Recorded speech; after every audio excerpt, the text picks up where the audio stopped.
বন্ধুরা, আমাদের এখানে কিছু পুলিশ এসেছিল মসজিদ থেকে মাইক খোলার জন্য, কিন্তু তারা কোনো নোটিশ দেখাতে পারেনি। জনগণ বিক্ষোভ দেখালে পুলিশ সেখান থেকে চলে যেতে বাধ্য হয়। তাই আপনাদের সকলকে বলবো, কেউ ভয় পাবেন না। অন্যায় দেখলে সেখানে সমস্ত গ্রামবাসী মিলে প্রতিবাদ করুন।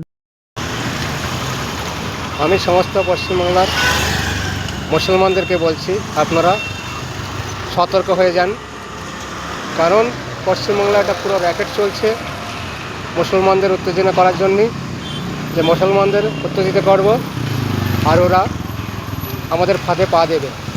কিন্তু সমস্ত মুসলমান ভাইদের কাছে আমার অনুরোধ, আপনারা আইনের ঊর্ধ্বে কোনো কাজ করবেন না। এরা ক্ষমতা আসার পরে প্রথমেই গরু কাটা বন্ধ করেছে, আমরা মেনে নিয়েছি। লাউড স্পিকার বন্ধ করেছে, আমরা মেনে নিয়েছি। এরপরে যখন না হচ্ছে তখন জিহাদি শুক্রবারই বলা শুরু করেছে, সেটাও আমরা কিছু বলছি না, চুপচাপ আছি। এরপরে এরা লাস্ট শুরু করেছে কি মসজিদের মাইক খুলছে। প্রশাসন এসে মসজিদের মাইক খুলছে বিনা নোটিশে। তাহলে বুঝতে হবে যে এরা কী র্যাকেট চালাচ্ছে।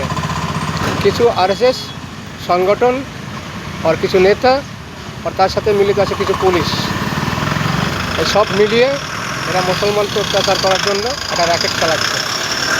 তাই বলছি, যে পুলিশ মাইক খুলতে আসবে, মসজিদ থেকে মাইক খুলতে আসবে, তাদের কোর্টের অর্ডার ছাড়া মাইক খুলতে দেবেন না। আর বেশি কিছু বললে সমস্ত গ্রামবাসী মিলে তাদেরকে আটকে রেখে ডিআইজি, ডিসিপি, আইজি, পুলিশ মন্ত্রী এদেরকে কল করুন। তারা আসুক, সেখানে এসে বলুক যে হ্যাঁ, আমরা নির্দেশ পাইছি, আমাদের অর্ডার আছে।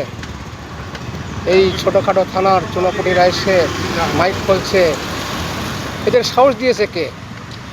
এরা কী ভেবেছে পশ্চিমবাংলায়? তাই বলছি, সমস্ত পশ্চিমবাংলার মুসলিম ভাইরা আপনারা সতর্ক থাকুন আর একজোট থাকুন।